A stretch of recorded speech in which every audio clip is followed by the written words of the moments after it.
நான் நம்ம ஷாப்புக்கு டிஷர்ட் அடிச்சிருந்தேன்லைங்க, அந்த டிஷர்ட் ஷாப்புக்கு போயிட்டு விசிட் பண்ணலான்னு சொல்லி போய் பார்த்துருந்தேங்க.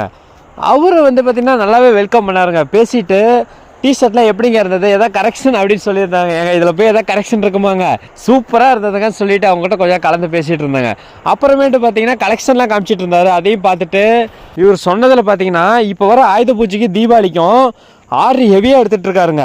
மேலும் பார்த்தீங்கன்னா மேன் பவர் இன்க்ரீஸ் பண்ணி சூப்பராக மிஷின் எல்லாம் ஹை பர்ஃபார்மன்ஸ் மிஷினாக போட்டு சப்ளிமேஷன் டிஷர்ட் பிரிண்டிங்கும் ப்ளஸ் டிடிஎஃப் பிரிண்டிங்கும் மிக அதிகமாக ஆர்டர் எடுத்துகிட்டு இருக்காங்க. இந்த இன்ஃபர்மேஷன்லாம் கைதர் பண்ணும்போது அவங்க என்கிட்ட ஒரு சின்ன சர்ப்ரைஸ் இருக்குன்னு சொல்லியிருந்தாங்க.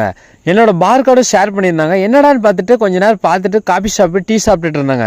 கடைசியாக பார்த்தா டிஷர்ட்டே வந்து சர்ப்ரைஸ் பண்ணிட்டாங்க. அந்த டிஷர்ட் பார்த்தீங்கன்னா கையிலே வந்து பார்கோட அட்டாச் பண்ணி இதுலேயே உங்களுக்கு யாருனாலும் ஜிபே கேஷ் வந்து உங்களுக்கு பண்ணி விட்டுறலாங்கன்னு சொல்லிட்டு அதுலேயே எல்லாமே அட்டாச் பண்ணி கொடுத்துட்டாங்க. எனக்கு ரொம்ப சர்ப்ரைஸாக இருந்ததுங்க. உங்களுக்கும் இது போல டிஷர்ட் வேணும்னா சிறீ சப்ளிமேஷனை கான்டாக்ட் பண்ணுங்க. வணக்கம்.